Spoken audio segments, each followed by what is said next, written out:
Recenter your goals with who you are and who you're becoming, not just what looks productive. And that felt offensive just saying it. So don't confuse obedience with ownership, because it certainly is not.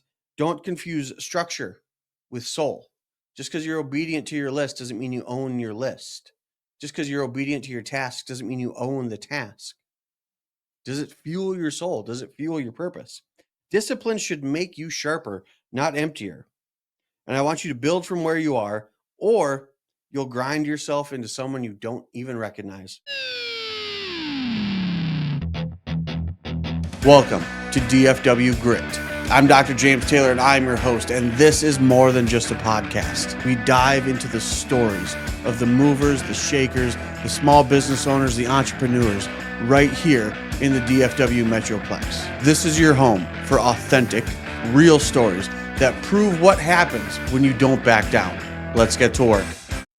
Hey, what's going on, everyone? This is another episode of DFW Grit, and always, I'm your host, Dr. James Taylor. Today we want to talk about, I don't know what you want to talk about. Today, I want to talk about discipline versus your identity. Are they the same? Or are they the different things? So this is, I'm in a wonderful growth period at this point in my life, right? I am, if you've been following along, I'm training a new associate, okay? And I'm not doing the things I was doing before. But also, I'm taking some of the stuff I'd done in the past, and I'm elevating it. I'm tweaking it. I'm refining it. So a lot of this comes with trying to instill discipline, not only in him, but in myself as well. So basically, I don't want you to let discipline become an illusion of progress, right? So there's nothing more dangerous than someone who's doing all the right things, but can't remember why they're doing them. Are you doing all the right things? Are you doing all the things you used to do when you started, right? Whether it started a business, started a position, started a family. Are you doing the things, or are you doing the things for a reason and for a purpose? So this is for those achievers out there who feel tired or who feel lost. Who are wondering, hey, is this what burnout feels like? I've wondered that. Am I burnt out? Is that what this is? Is that what this feels like? Because discipline without direction, man, it's slow. And not only is it slow, it is an absolute slow breakdown. It's a slow burn. So, like I said, I'm training a new associate, right? And he is stoked. He is ready to go. He's got ideas on ideas on ideas, and he executes on some of them. And so do I. So do all of us, right? What do? We do the easy ones first, right? He's starting something new. This is a brand new position in life for him. And for all intents and purposes, I have grandiose ideas, and he's going to be a part of it. He's excited about that, which I love. That's needed. I want that excitement. But it's it's Tommy Boy, dude. I'm like JoJo, the Idiot Circus Boy, the pretty new pet. And the pet is my possible sale. And I love my little naughty pet. You're naughty. And I take my little naughty pet and I go, look at it. See? Complete tangent. I'd be so much smarter if I could replace that information in my head with something actually more useful. But there's a lot of that going on. There's been a lot of that going on in myself, whether it be currently or certainly in the past. I've certainly been able to control it and hone it better. But also now I'm trying to do that for somebody else, right? He's ready to go. He wants to see his patients. And I love every bit about that. But what I have to do is I have to build a foundation, and not only build his foundation, but actually kind of reassess my own, right? What are my tenets? What are my strategies? What are my, what are the stables that I hold on to, right? Are some of them worth holding on to still? Are some of them worth getting rid of? Yeah, absolutely. I've found that in this process, because there's some things I do, and we'll get to this later. There's some things I do that I do because I check a box. It's because I've always done it, right? So you can't skip the foundation even when you're motivated, and you can't ignore the foundation you've built if you're motivated about, if you're further along in your path, right? The stuff there, it's two sides of the coin. They say the stuff that got you here won't get you there, but also the stuff that got you here, right? You need to reassess those things. You need to reanalyze those things, because we've done episodes on this in the past about something that was presented to me called the creep, right? Pardon the crude example, a fat person doesn't wake up fat. They wake up a little overweight. And then a couple days down the road, they wake up a little more overweight, and then they have a hell of a weekend, and then they wake up a little more overweight, and then like, oh, my jeans are tight now. Like this stuff doesn't happen over time. It's a creep. And so the same thing goes with our foundations, whether it's our foundations that we're trying to hold on to ourselves or our foundations that we're trying to impart onto others. Because remember, the last time I hired an associate, it failed.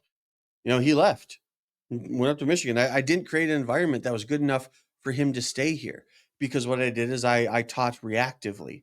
I was building his foundation as the foundation presented itself to us, as opposed to actually having a plan and a purpose to build the foundation itself. This time I'm doing it with intention.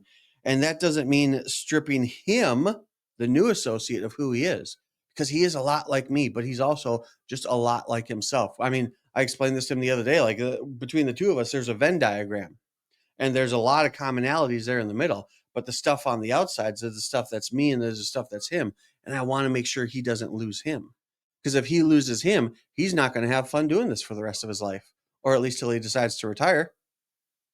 That's where that burnout comes in.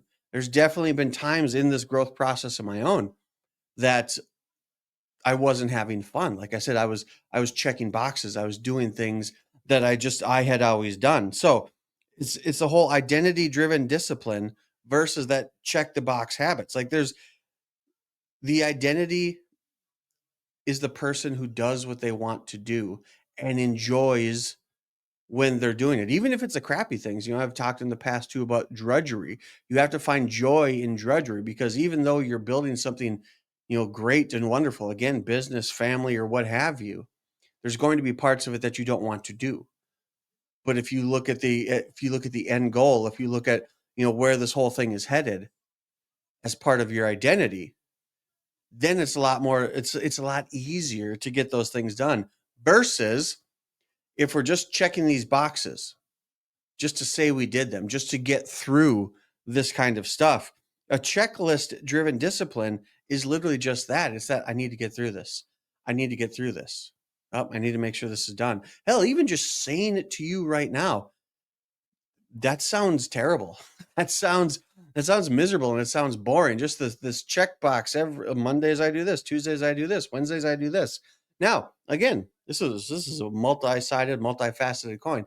I certainly have those things. Working out is one of them. Spending time with my kids is one of them. And I'll tell you right now, I see 80 to 100 people in a day. Sometimes I want a little quiet time when I get home, but I also really want to spend time with my kids. I want them to know that daddy is always here, that daddy is not just here, in his body. If you open it, daddy is present. Daddy wants to take part in their life, right? And that same kind of stuff is going to pop up in your professional life also. So are the check boxes you're checking, are you checking them to move towards something? Are you checking them because they are part of your identity? Or are you checking them just to say you did it? Just to cross that thing off your to-do list, to look at it as some sort of like hollow, shallow victory. Look at everything I've gotten accomplished.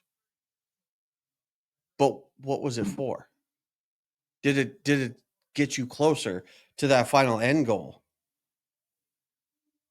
Because I want you to figure out which one you're running on is really what it is. How much of the stuff you have to do are you doing because it's garnering you progress and propulsion toward something bigger, something greater, versus how much of the stuff you're doing are you just doing because you've always done it? Do you need to reassess this kind of stuff? Jesus Christ, this almost sounds like we're getting right up on the point here where we got to do our halftime adjustments. Maybe that's what this came into right away. So are you shaping your life, or are you just surviving it?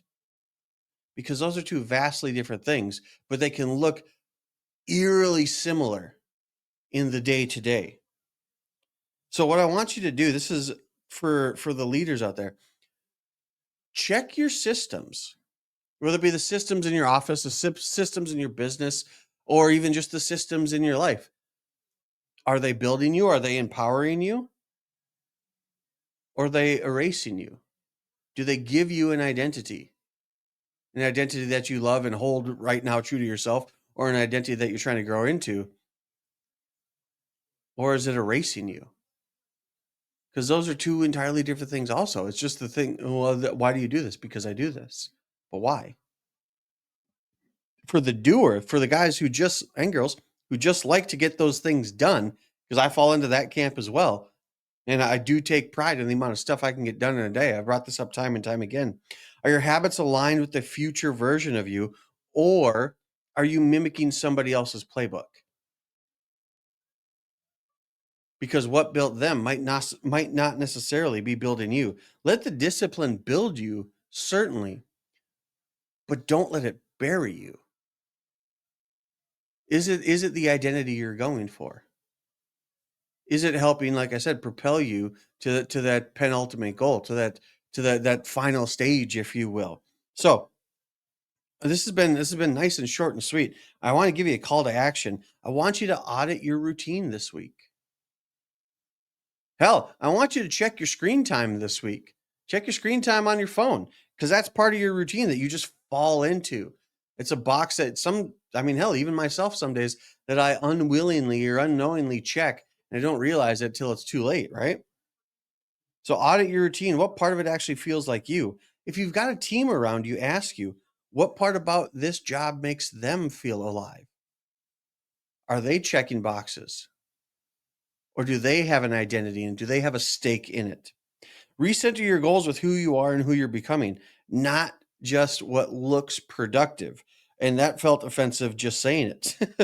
So don't confuse obedience with ownership, because it certainly is not. Don't confuse structure with soul. Just because you're obedient to your list doesn't mean you own your list. Just because you're obedient to your task doesn't mean you own the task. Does it fuel your soul? Does it fuel your purpose? Discipline should make you sharper, not emptier.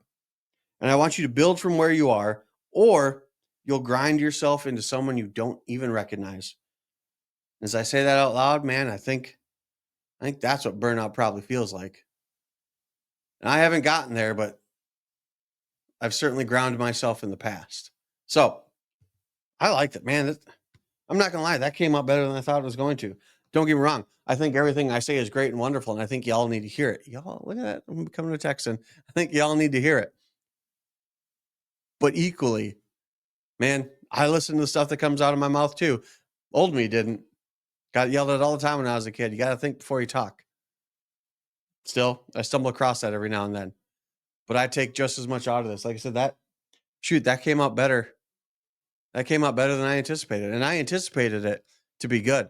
So, as always, you guys will learn more here by accident than elsewhere by design right here on DFW Grit. Also, too, make sure you like, share, follow. Hell, you know what? If you're in the DFW area and you need a chiropractor, give us a ring too. A little shameless self-promotion there. But otherwise, you guys have a great rest of your day. Tell your friends about all this stuff. We got some big things coming soon. We've got a whole list of guests all lined up already. And man, this thing's getting bigger. And I love every minute of it. I hope you guys do too. We'll see you guys on the next one. See ya.